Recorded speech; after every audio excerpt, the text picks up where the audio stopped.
Hello, everyone. I'm Mystery. And that's not Mortimer the Authenticator, and happy Yule, everyone. Today is the winter solstice, so let that be noted for posterity. Yep, that means it only gets brighter from here. Yep, shortest day, longest night, halfway out of the dark, etc. Today, we're talking about the duality of man and children.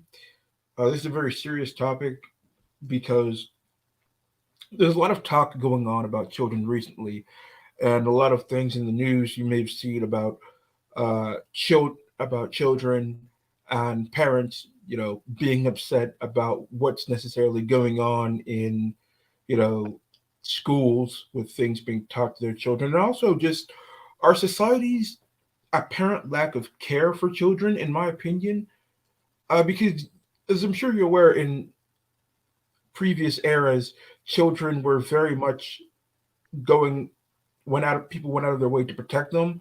Our whole society was really built around protecting the innocence of children to a certain degree. But now I feel like people don't have any To to care the for to to, the to the innocence of children at all. to the point that think of the children became a sanctimonious, moralistic, authoritarian cliche that everyone mocked. We got So, so overprotective of children that people could advance authoritarian fuckery by going, won't somebody please think of the children? yeah, I mean, people definitely used it to overreach, y- but as a society, we should um, consider the welfare of our children just because Obviously, it's not going to be very we good if should we don't. include everyone in that though to some degree because we honestly should be caring about everyone, and children being a subset of everyone should obviously be included in that. I just wanted to point out that it is possible to tilt it too far back the other way, and I do sometimes worry that all of this tug of war over the fate of children is going to end up in both sides going absurdly off into moralistic la la land. Also, something worth noting, since this is of course a men's rights channel and a men's rights show, um, I just want to take a moment to acknowledge the kind of irony of our title today, because for most people, when they think of children, they automatically think of women and in front of it, as in women and children. Very often, you don't even get the phrase "men and children." It's sort of it's not in nearly as much common parlance as the idea of women and children. Women and children first. I have a woman and children. Yada yada yada.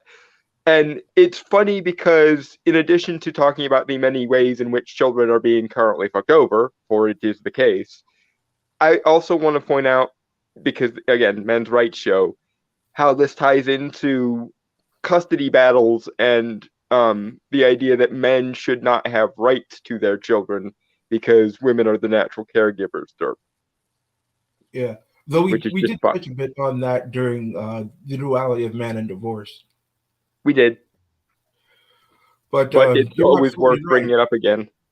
And speaking of men and children, men were all once boys, and boys are unfortunately not being treated very well in today's society. For example, in education, a lot of the way that our education was planned is towards the teaching of girls, how girls learn better, not necessarily how boys learn better, because boys are very active. They like to get up and run around and you know play with things, experiment with things a bit, They and have the they're quote not unquote very demon of masculinity in them, yeah, they're not usually and therefore we well have to suited marginalize to. them to equalize the patriarchy. It's usually the rationale.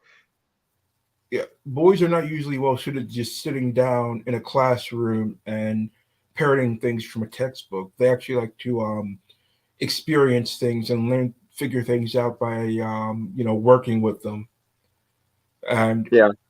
that's causing a lot of boys to be left behind in our education system. Unfortunately, women are now the predominant individuals to go to college and seek higher education and things like that.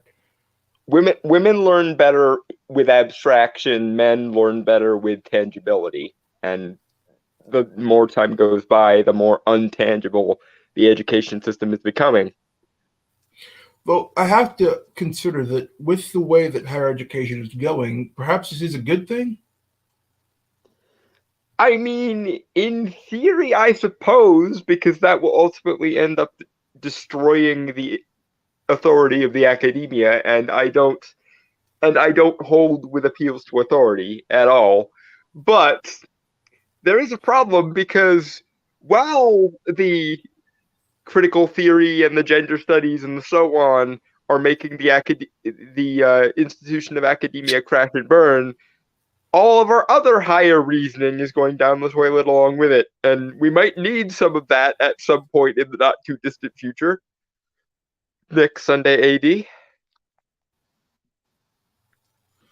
Well, And you don't necessarily have to go to university for that. I mean, we have more resources now than ever for people to learn about various concepts and ideas on their own without necessarily needing to go and to that's good, university. and I am definitely in favor of independent learning, but there's also something to be said for people in given fields having somewhere to go and conglomerate with one another within like the halls of academia. And as much as I hate the appeal to authority, sometimes people who deserve recognition and deserve some semblance of that authority have to have some mechanism of demonstrating they have that. And it used to be that academia was a good shorthand for that. It is no longer, and it hasn't been for, I would argue, about 2 centuries, but at one point, the university served a function, and it's a shame to see that function go to waste. Maybe we should bring back the idea of apprenticeship. You are mentored by someone older who is an expert in their particular field. You assist him. He teaches you everything he has to know, and then eventually, when he realizes that your skills are now sufficient, he certifies you as a master in your Yeah, and craft. the various rites of passage and testing of your metal and etc. Yeah, yeah. Honestly, that would not be a bad option in my opinion. The return of basically the guild system. It's just it's sad that we've come to a point where the once proud cornerstone of the Western world, the idea of the university, something that Socrates and Aristotle gave to us, um, is now nothing but an extension of the clergy. It just happens to be a secular clergy this time.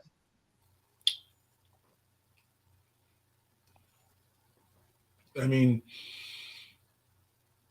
you see people going into college, graduating, but they don't actually learn anything.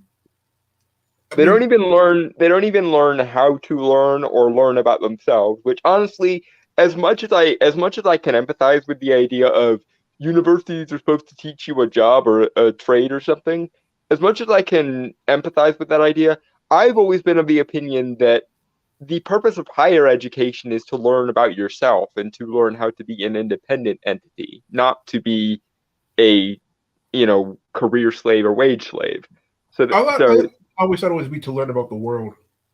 yeah. So it's like even outside of it doesn't necessarily have to correlate directly with the job thing, which I do sympathize with. They don't learn about themselves. They don't learn about the world. They don't learn about how to think, which again is at the very in honest truth, it should be what all education is for, the ability to think for yourself. But I understand why we don't always focus heavily on that in like elementary school and shit, because sometimes you do have to get children to accept things you tell them, and then once once they have a base understanding of how things work, then they can begin the Socratic questioning to some degree. But it's sad that we apparently just stopped teaching people the basic skill of how to think for yourself, how to question things, how to arrive at your own conclusions through your own thinking thing. basic problem solving skills. I read an article recently where people are graduating from high school who are functionally illiterate. Like they can't even read, and they're being sent out into wider society and expected to be a productive member of A society. Like, functional member of the human race. Yeah, I don't, and maybe it is because I think in both of our cases we both were kind of the odd one out intellectuals who would choose to seek out those things on our own. But that's the sad thing. The only people who can actually intellectually function in this civilization currently are people who probably already were presupposed to intellectualism to some degree, i.e., people who want to learn for learning's own sake, or people who want to read for reading's own sake, and etc. let me ask you something. Did your parents give you supplementary lessons aside from school? No. My parents did. My mom, in particular, she would give us like work booklets and she would make us write essays. She said that we would have to do a book report, and it had to be nonfiction Mm. in the summertime. Yeah, my mom never really did any of that for me, but what she did do was she let me pursue my own interests and my own passions. And honestly, part of me thinks that she did it mostly so I would stop nagging her about things, because because I was one of those people who was constantly learning things, be it from like the Discovery Channel, be it from things I had read, be it from whatever, and I would always like drown people in things I had recently learned as a kid. So I think my mom started encouraging me to pursue my own interests, mostly for the reason of, as long as you understand what you're doing and won't spend 2 hours lecturing me about it, I will encourage anything you want. which which even that was a good lesson, I think, in at least in my opinion, the idea of you're allowed to be your own independent person, you're allowed to pursue your own interests in your own free time and etc. Yeah, what really interested me when I was a kid was astronomy, like the stars. And my mother worked with a guy who was also really interested in that, so I would talk with him a lot. And he even showed me this like meteorite fragment, which is really cool. I had a semi similar phase, although my sort of monkey touch the monolith moment was theoretical physics, because my stepdad's sister had a boyfriend who was a engineering major and a physics minor, and he had a whole room full of physics books, and I borrowed one once, and minor childhood telling on myself moment coming up. When I was a kid, because of my disability, one of the side effects of my disability is I can't really see well. I have optic nerve damage, so my brain doesn't process visual information like most people do, apparently. So often I would trick adults into reading to me as a kid, and this was up until like third or fourth grade. And when my um, when my aunt's boyfriend lent me that physics book, that was the first book I ever willingly read by myself, cover to cover.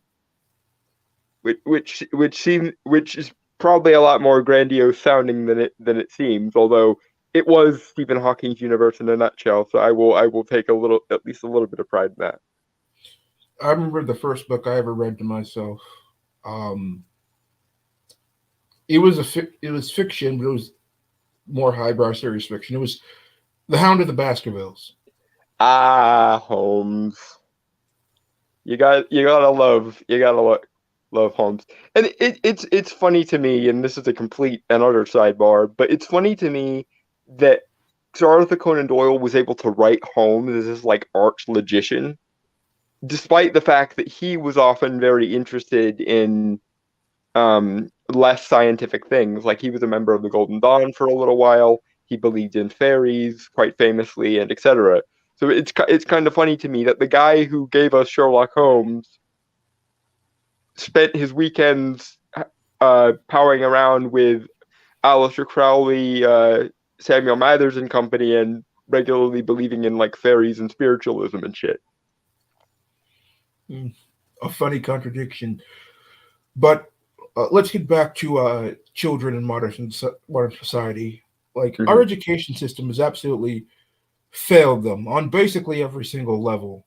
But we Yep. constantly hear about you know teachers not wanting parents involved in what teachers teach in the classroom, about how saying don't tell us what to teach.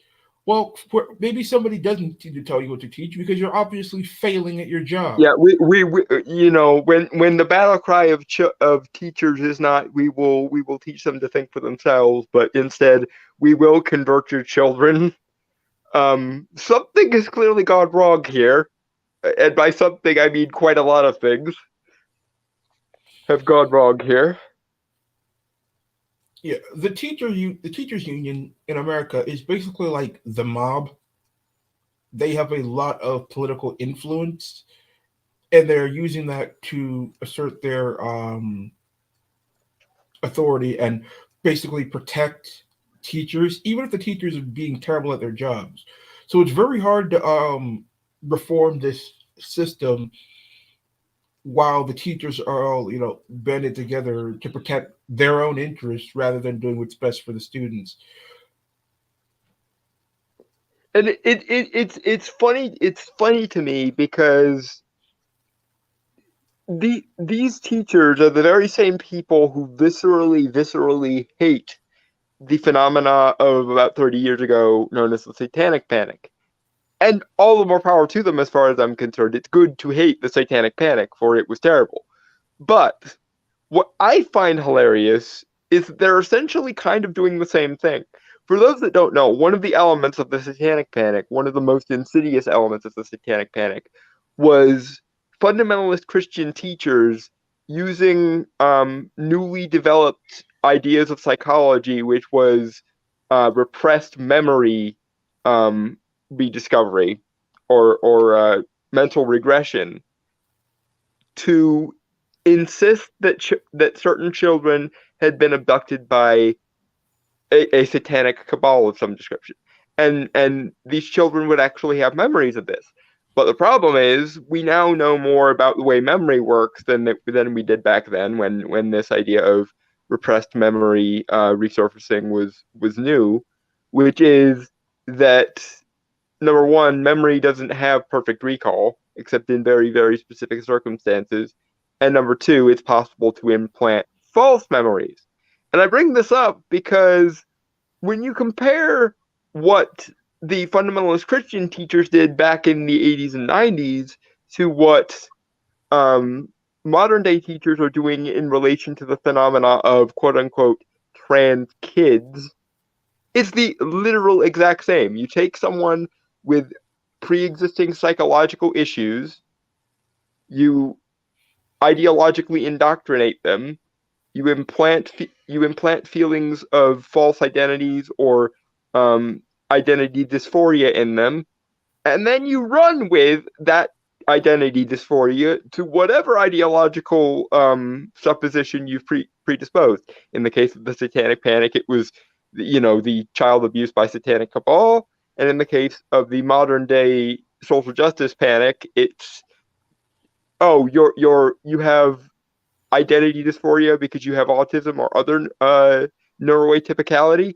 That dysphoria is actually identity dysphoria, and you're actually trans as a child. Well, I think it actually is more sinister. I mean, they're using the same methods, but I think that the endpoint is more sinister because the endpoint of the Satanic Panic was Christian self-righteous moralism, which even as a Christian I disagree with.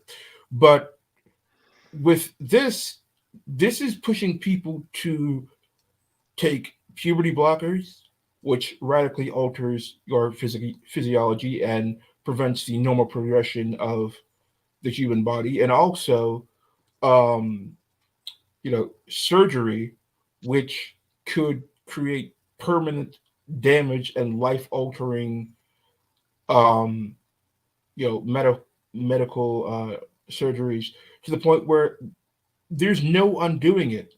Like I've watched videos of people who detransition, and they said that It's I will. horrifying. Yeah, it's terrible. It's It, it heartbreaking. they These they people will never get their literally original bodies back. they literally resemble Holocaust survivors. A lot of them, like the physiognomy of this, is very real to some degree. Like they literally look emaciated, um, anxious, and often tortured, right down sometimes to the shaved head, which is just the. And what's worse is the detransitioning phenomena is still in its relative infancy. Like it just started emerging a couple of years ago. What's going to happen in another 20 years when we have the full scale, when we can finally see the full scale of this, when all of the potential detransitioners come forward? And again, it resembles in a large degree to what happened in between, the 90s satanic panic and now, because now we're beginning to see a lot of former children coming forward and saying, my pastor or my teachers abused me by making me think I was abused as a child, and it traumatized me. And if something similar like that happens in another 20 years with this whole detransitioning phenomena, oh boy, is that horseshoe theory going to be confirmed?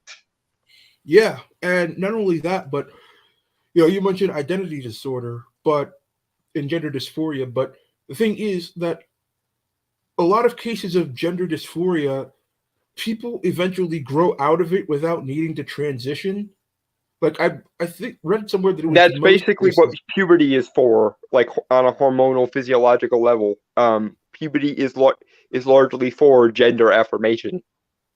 Yeah, they eventually grow into their bodies. They accept themselves for who they are, and maybe some of them end up being gay or lesbian, but they end up accepting their gender. And Or they might have also, some other type of neurodivergency, like autism or some other type of personality disorder. That's the really insidious thing for me, is so many of these cases of childhood transitioning, air quotes, um, are targeted towards little girls who have autism, and simultaneously we currently see an underrepresentation of girls in autism diagnosis, and I can't help but wonder, is there actually a gendered component to autism, or is it just a case of it presents slightly differently, and of course the ideology that's in charge of universities and schools are in charge of universities and schools, so when women or little girls exhibit autism, their teachers automatically go, "You must be trans," rather than "You are exhibiting features of autism." yeah, and you know, one of the one of the worst things about this is that doctors, psychologists, they are only allowed, according to the American Medical Association, the AMA, to give gender affirming care. They have to go along with it. Like they are basically forced to say yes, fine, this is who you want to be. Okay, we'll give And you what you want to go along with. They and they don't have a and choice. and can we talk about this term gender affirming for a second? Because there's a kind of double speak to it. Because in my head, gender affirming would mean trying to get them to affirm the gender that goes with their physiology, That's i.e., what they should be doing. I think it was Karen Strawn who suggested this, and if it was somebody else, I apologize. But the first person I heard espouse this idea was Karen Strawn. Instead of giving instead of giving people with dysphoria at young ages the complementary um the complementary hormones, i.e., instead of giving little boys estrogen and giving little girls testosterone, why don't we try giving boys who don't have enough male affiliation some testosterone and giving girls who don't have enough female affiliation some estrogen. Well, So no, that would make sense. We can't have that in 2022. I'm aware it's skeevy and uncomfortable, the idea of giving children hormones, but if it's so uncomfortable that you couldn't ever give children testosterone or give little boys No, testosterone no. or give little girls estrogen, why is it okay to give them the opposite hormones as though that's a totally reasonable thing to give them? I mean, hell, they're giving them hormone blockers, so they don't have like the necessary hormones at all. But yeah, I mean, when you consider what you are actually doing to a child when you set them on this path, this should be the absolute last resort. You should try literally everything else before you even consider getting to this point. Well, everything else within like humanitarian constraints. I will throw Well, that out there obviously, you're because not going to give a child electroshock therapy.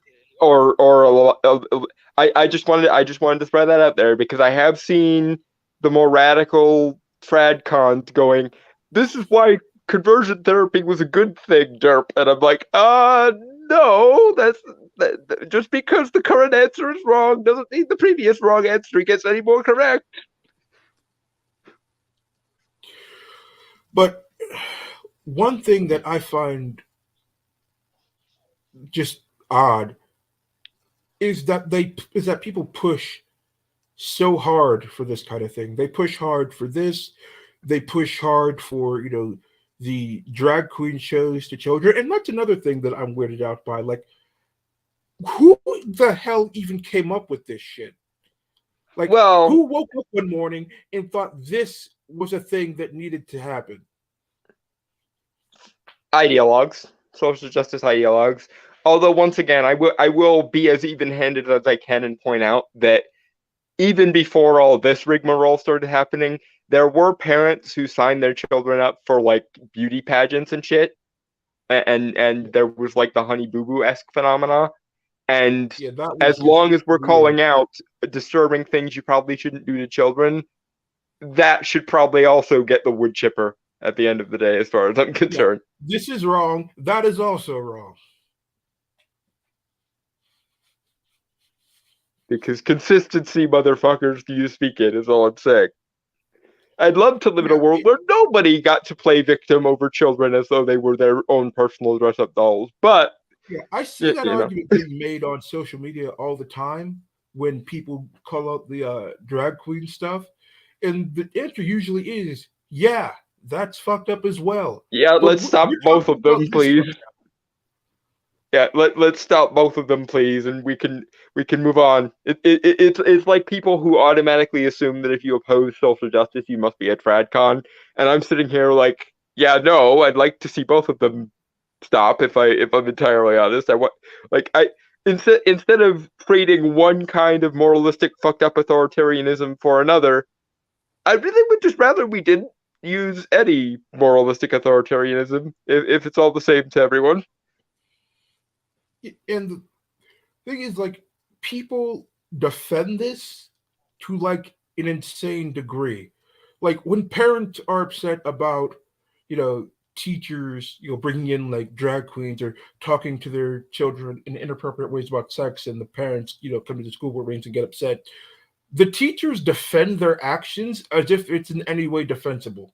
Yeah, because they think they're ideologically in the right. This is what I always say about sincere ideologues always being more dangerous than manipulative opportunists, i.e., never attribute to malice what can be explained by incompetence.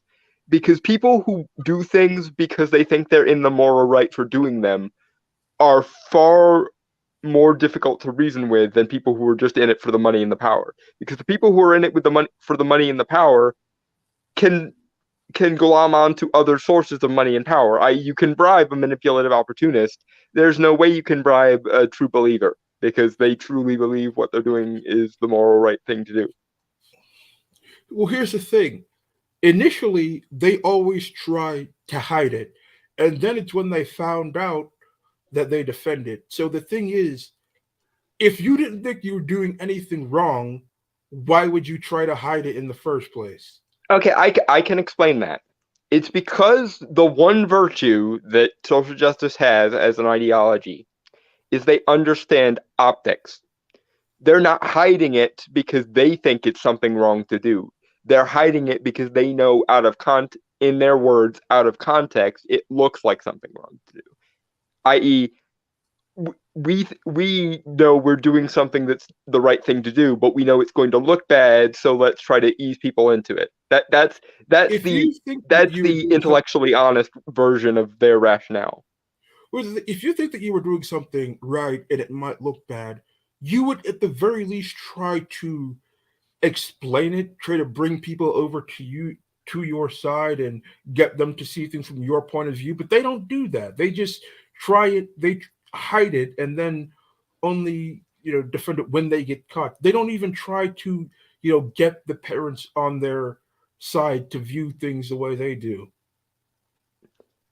And the rationale in their minds for doing that is if they if you genuinely believe that your society is some immoral hellhole, like let's say you believed you were in the middle of the evil empire from Star Wars, you might convince yourself that the people who grew up in that empire are too far gone, and so it's better to start with the next generation first, and then essentially slowly boil the frog of society. That's their Hmm. justification. It's not a good I justification. I'm think just I'm saying it's recalling there. I think I recall a mustachioed Austrian man who had very similar ideas. Yeah, and yet you can't ever draw parallels between those two, or you're a conspiracy theorist or a misogynist or a insert word here. Even if you are a minority of some description, then all that changes is you go from hating X group to having an internalized Stockholm syndrome hatred for X group. And I think one of the most terrible things that they do when they're defending themselves with this is that they always try to hide behind, LGBT like rights or LGBT people saying that, oh, it's just, homophobia or transphobia or whatever. Like, I know plenty of gay and lesbian people. I don't know too Ahem. many trans people, but yeah, they are not in support of this at all. Like, this Again, is not who I they are, and yeah, you're doing them a disservice. I speaking as a gay guy, or at least a bisexual guy who heavily prefers men. Um, I hate all of you. Your LGBT ideology does not speak for me, and I refuse to submit to the idea that in order to be properly gay, I need to be part of some fucked up hive mind. Fuck all of y'all. Like, there is a group online called Gays Against Groomers, who are who is a collection of gay people and trans people who are going out of their way to try and stand up against this, saying that no, this is not what we're about. This is disgusting. This These has never people are been what we're groomers, about. and This is the funny thing is, and this floors me to no end. This is always the straw man that the like uber traditionalist evangelicals came up with when gay people wanted rights in the first place. It was like, well, if we let them get married, then they'll start abusing children and they'll start converting people to being gay and yada yada. And yet, instead of proving them wrong, like every sane gay person on the planet wants to do, these people, the social justice types looked at that and said, actually, yes, we are doing that, but that's a good thing. And meanwhile, all the rest of us are like, I can't believe this. You're literally confirming every worst fear that the TradCon right ever had. yeah. This, this, This this is is why gonna we can't make have nice things. Do you think they're gonna? You think that's gonna make them go away? No, it's gonna confirm everything that they thought that they thought years ago, and it's gonna piss them off even more. It's And like I know a it's lot of gay people who, if I had a kid, I wouldn't have any problem with them watching my kid because I know they're good people and I know that I can trust them with um what would be the most important thing in the world to me. Like, I present would, company included, I hope, but never mind. yeah, absolutely. But you know, one of the things I fear is that you know you're trying to use gay people as a shield to hide behind. Yeah, eventually shields break, and what's going to happen is a massive backlash, potentially against all gay people because of Uh-huh. you trying to use them as a shield. And this is why I'm so strident in always drawing whatever parallels I find between tradcons and social justice warriors, because I'm horrified of the notion that just like when the SJWs won against the tradcons in the 90s, eventually the excesses of the SJWs is going to get so bad that people are going to go, and I've already seen it starting. People are going to go, well, we tried avoiding tradconism and it didn't work, so I guess we all have to be family values evangelicals now. And it's it, like again, I hate to be a broken record here, but that is a terrible false dichotomy. Just because the current answer is bad doesn't mean the previous wrong answer becomes any more correct. I'm worried that I'm going to go from being opposed by the SJWs because I'm not gay enough to back to straw man 1950s logic of you're gay, therefore you must be a groomer, therefore we have to sterilize you and shoot you against the wall. Because in any case, I'm screwed. Like, I'm not gay enough for the SJWs, but I'm too gay for the tradcons. This is the rock and hard place I find myself in, and I think a lot of people will eventually find themselves in. That's why I want to get rid of both of them before this problem can become a fully realized thing. We have some comments here that we've been going on in our discussion, so haven't been reading them. But no, Nelson, you're fine. Nelson says, "What do you guys think of 90% of the Democrats accepting the trans kids narrative?" I mean, the Democratic Party has been ideologically captured at this point. It's going to take a massive, you know, serious populist uprising to recover the Democratic Party. I'm I, saying this is somebody who used to be a member. I think both parties are ideologically captured because I'm not even sure it's a partisan left wing versus right wing thing anymore. I still to this day will maintain, and I will maintain this with my dying breath. It's not a left versus right thing. It's an aristocrats versus peasants thing, like it always usually is. I.e., they might be on the left wing side of the Overton window or the right wing side of the Overton window, but they're still part of the same framework. They're still part of the same they're still in the same box. And that's why they treat us like we're the devil, because we're outside of their Overton window. We're outside of their approved framework. And that scares the shit I out of think them. it would Even be. though some of us are left wing like myself and some of us are right wing like Mr. E, we can come together in things we have in common because we actually do have things in common. We don't have things in common with the aristocrats, though. And there's the problem. Whereas it might be more of an libertarian versus authoritarian viewpoint Yeah, I'll because agree. I'll agree with that. because like you could have your viewpoint but not try and force Enforce it. enforce your way of viewing the world onto the rest of the population. But you know I am seeing more libertarians on the right wing side, just for someone who you know watches a lot of that content, Yeah, and just the with the Democrats currently holding a lot of the seats of power, it does seem like they're trying to force as much of their yeah. will through the system as possible. And there's something about that I want to draw attention to, because the same thing happened in the 90s with the left wing being predominantly libertarian for a while. I think for a lot of people, they're not being principled. They're simply advocating for, the old saying, when you are powerless, advocate for the powerless. When you are powerful, stop advocating for anyone. And the reason I say that is, just like you saw a lot of SAWs going from hardcore libertarians back in the 90s during like the punk movement and the goth movement and so on, right to Anita Sarkeesian, the same left wingers who hated Jack Thompson's guts for 20 years. So a lot of them transitioned into, but Anita Sarkeesian can do no wrong.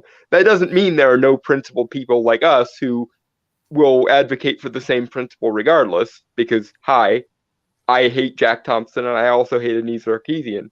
But Well, here's the I, thing. I, I think the These are a lot of dangerous thing is people. there's a lot of people who are libertarian when it suits them, i.e., when they're not in power. But once they have the resources, they no longer see any reason for anyone to be libertarian, because the only reason you would be asking for freedom is if you were going to be using that freedom for bad things, Derp. Here's the thing. A lot of the people who even hated Anita Sarkeesian, like once Trump got into power, like completely lost their minds. Yeah, it's a very for a lot of people it's a very partisan thing, and that's why I'm very very OCD about principles, because it doesn't matter who's in power or who is winning the culture war. It matters that we're fighting one at all, and quite frankly, we should stop. We, we should stop being authoritarian when it suits us and libertarian when it doesn't suit us. We should always strive to move down on the political compass rather than up, because whether you're left wing, right wing, center wing, whatever, you should always strive to live and let live. And that holds equally as true as after you have the world you want as it does when you are the person without the power. That's how we got the alt right splintering off of the anti SJWs.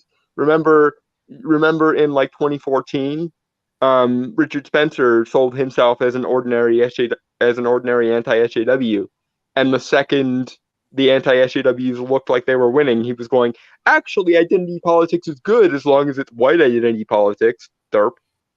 Well, yeah, but did anybody even hear from Richard Spencer anymore? No, and that's why I will always mock the mainstream media's obsession with the alt right. I'm just saying that there are some people who only advocate for libertarianism when they are the ones not in power, and all of a sudden when they are, even with the tiniest amount of power, flip, because they're not actually being principled. I think it's important that we all remember, even when I'm getting what I want, I should let other people do things I don't want them to do, because if you're not willing to extend freedom to the people you disagree with, you're not willing to extend freedom. You just want it when you don't have it. I agree that we should extend freedom to people, but I think that even you have to agree that there has to be a line somewhere. I mean, yes. I just don't think it should be around partisan lines, and I think you should always be wary of people whose tune changes when they have when they have their pound of flesh, because it's just like the problem with communist revolutionaries.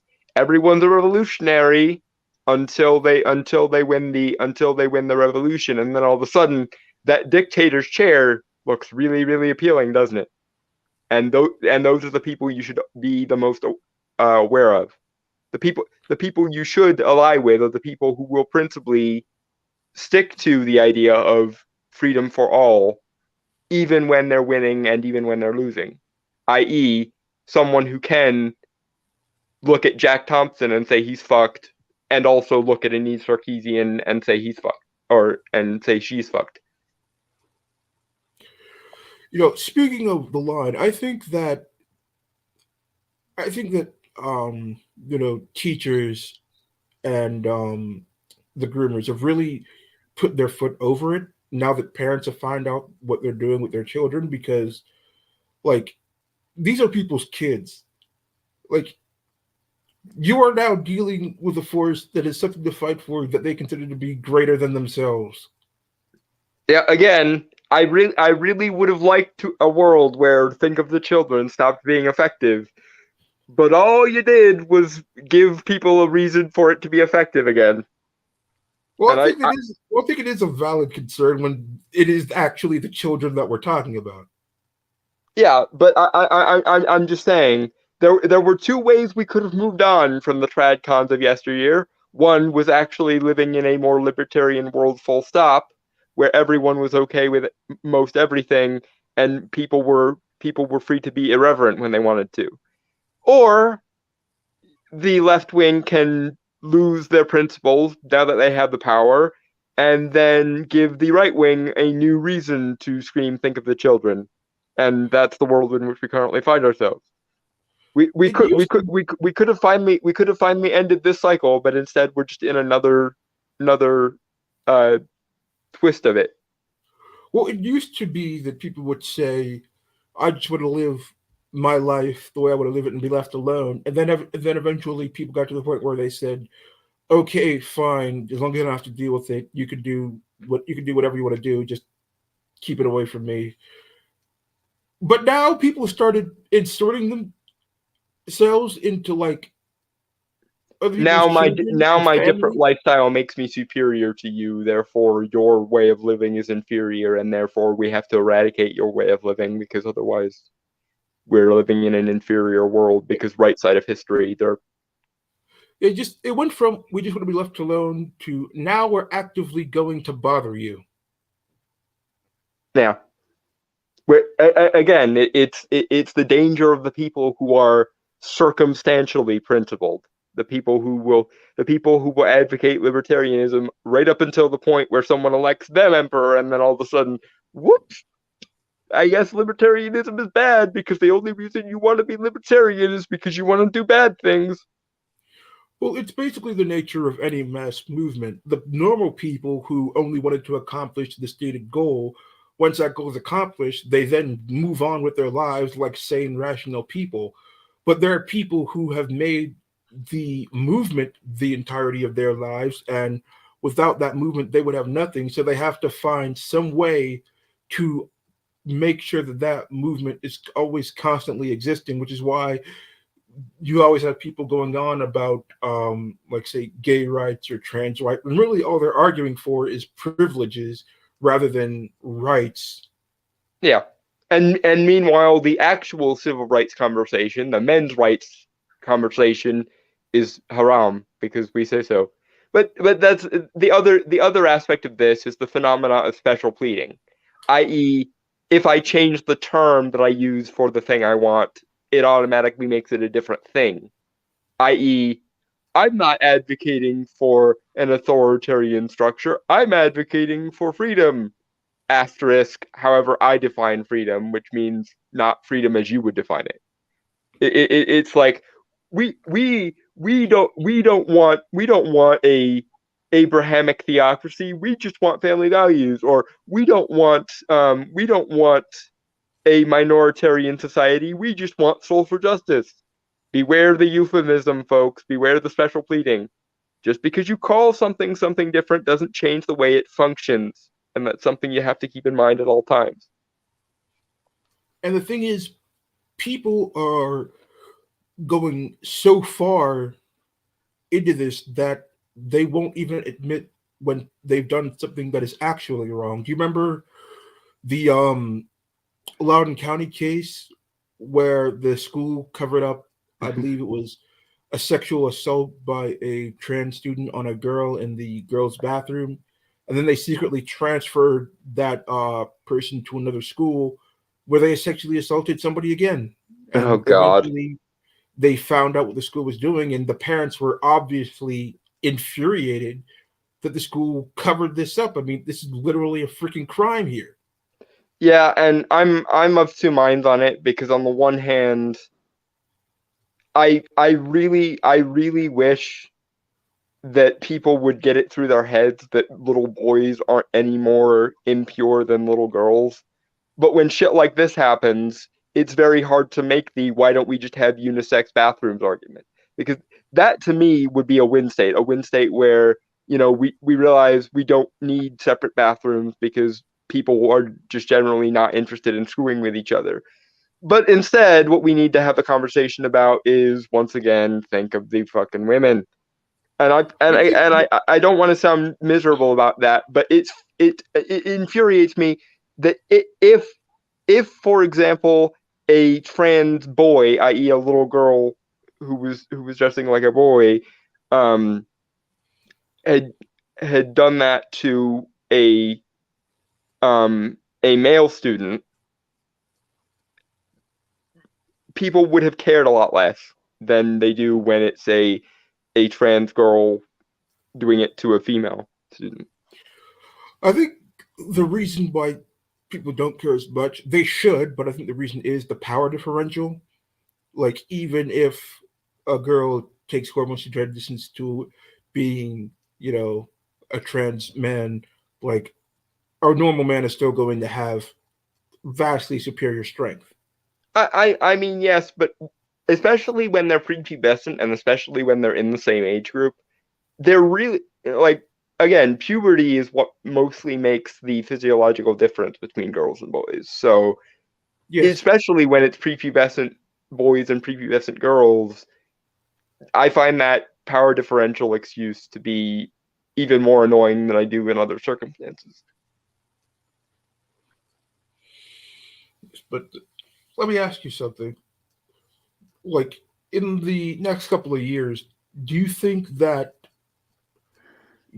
we're going to see the situation with kids get worse, or do you think that parents are going to be able to assert their rights more?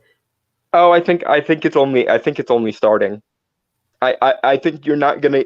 I think the dust won't be fully settled on this until 20 years from now, just like it was with the Satanic Panic. It's hard to see the end of the tunnel when you're in the tunnel, kind of thing. But I think in True. 20 years, when we look back on this, we'll go, "Holy shit, that was the left wing equivalent of the Satanic Panic." I mean, the drag queen shows have progressively gotten worse and worse. I mean, first it started out with the reading in the libraries, then it went on to basically dance shows. And did you see the Disney thing? Oh, what now? Ooh, Disney put on a drag show for kids, and I believe one of the performances was basically two men in drag having simulated sex. Oh God, that's just.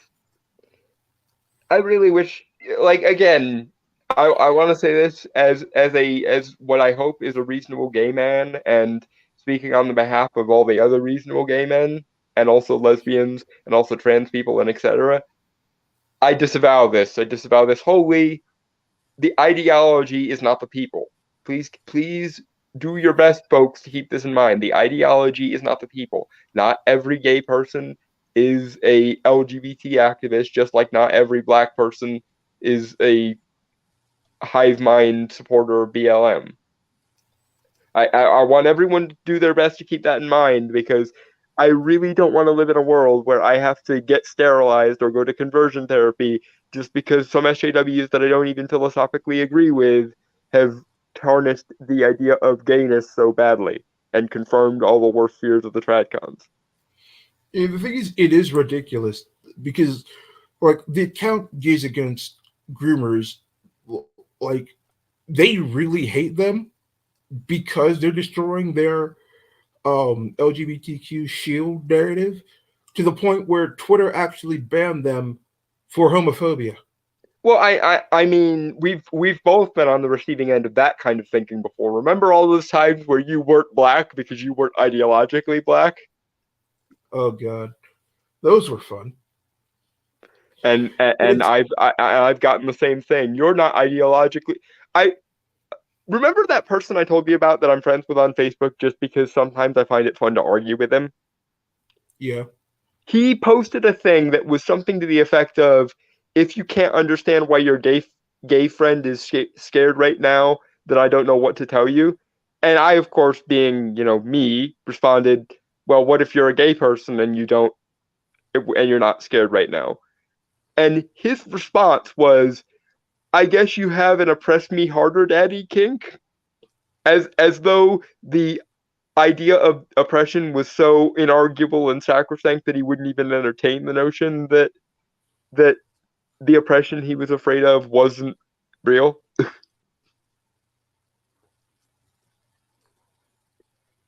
It was kind of it was hilarious and infuriating and confusing at the same time, as is usually the case with that dude.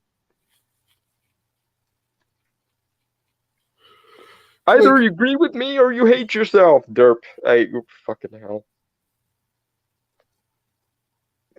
The whole thing is It's like so funny. one group of gay people going over the line, another group of gay people saying, "Stop, you stupid bastards," and then somebody on the side looking, "Oh my god, all this homophobia." It's like it's literally like, as I often say, we this is why we can't have nice things. And then all the other people going, you just hate yourself and secretly have Stockholm syndrome. You've been turned against your own kind. Derp. Couldn't This is possibly be that basically you're wrong. Couldn't possibly be that you're being evil and stupid simultaneously or anything. Uh, Never well, mind. this is basically how I felt during summer 2020. Oh, the George Floyd fires of peace. Yes, I'm like, stop. What is wrong with you idiots? The George Floyd arson of peace. Yeah. Oh God. Like you are not helping. You are in fact making the. It's exactly the reaction I had when I first saw the "We Will Convert Your Children" song. Oh E- god, that e- one's happening. even knowing that I knew what they were going for. I knew they were going for, all these people are so paranoid about us converting them, but all we're converting them to is being good people and so on. I watched that and I'm like, do you honestly not see the optics fail you've just committed here? Like, do you obviously not see how this is going to be all the kinds of wrong? And I mean, and didn't the, some of the people in that choir turn out to be sex offenders? yeah, the other thing was, if it really was just a, you know semi-satirical converting your children to peace and love song, I wouldn't, I still wouldn't have thought it was a very good optics thing. But there were lines in there like, you won't approve of where they go at night to protest. And at that point I was just like, okay, no, you're not talking about just being gay now. You're talking about being a philosophical and political activist. And yeah, no, that's not the same as being gay. Stop conflating the ideology of the LGBT movement with gay people in general, just like you shouldn't conflate BLM and black people. Yeah, because I saw so many gay people on social media just really pissed off with that video. Yeah, it's like, do you have any idea what sleeping giant of TradCon bullshit you've just awoken there? Because we were doing a pretty good job of convincing everyone that we were actually decent people because we're actually decent people, and then you people went, actually, gay does equate to pedophilia, or gay does equate to grooming, and that's a good thing. Derp. No, no, no, no, no, no, no, no. Well, I know that, like, I know obviously that there are obviously gay people who have great care for children, but why do you think all of a sudden now there's this push to be able to influence children? If you want my honest answer, it's a bit like the reason why um people started defining white supremacy as whiteness supremacy and conflated whiteness with basically like Western values and meritocracy. It's because these people entirely believe in a world of ideas. And so, in their mind, in order to actually get gay acceptance or actually get black acceptance, you have to not only shun you have to not only shun um, things that are put upon you as a black person or a gay person. You actually have to fully embrace the other person's idea of you and draw a philosophical equivalency between the straw man that they used to have for you and effectively normal society. I.e., we won't have won the gay fight until we get map acceptance, for example, or we won't have won the black fight until no black man is ever expected to abide by like Western meritocracy standards. They should actually act exactly like the straw man third world shamanic culture, and that should be equated to equally as valid as Western culture, or we haven't won yet. I mean, that's detrimental to one, society as a whole, and two, just to themselves as a human being.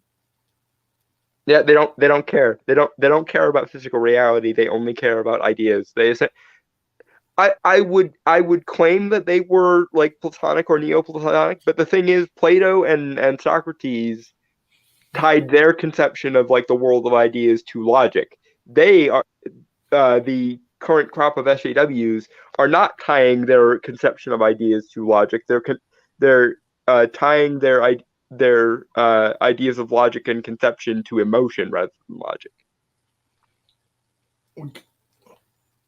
I would never be able to become one of these people because I would never be able to look at myself in the mirror again. I would know what I had become and be disgusted with myself. I would have to break every mirror in my house Yeah, to not look. the only reason I understand these people so well is because I was a philosophy student, and therefore I was taught about the various ideologies that essentially are at the heart of these ideologies.